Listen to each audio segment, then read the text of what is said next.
Okay mga koy. Natay testingan karon. Atong i-test ang functionality sa atong gigamit na ETS sa atway solar system. Tara, suyo gito.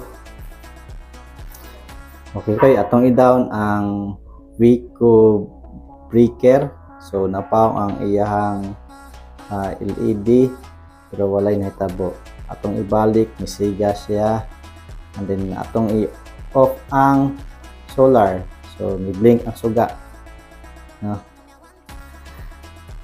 So nawagtang pod ang LED lights. Then atong ibalik og on.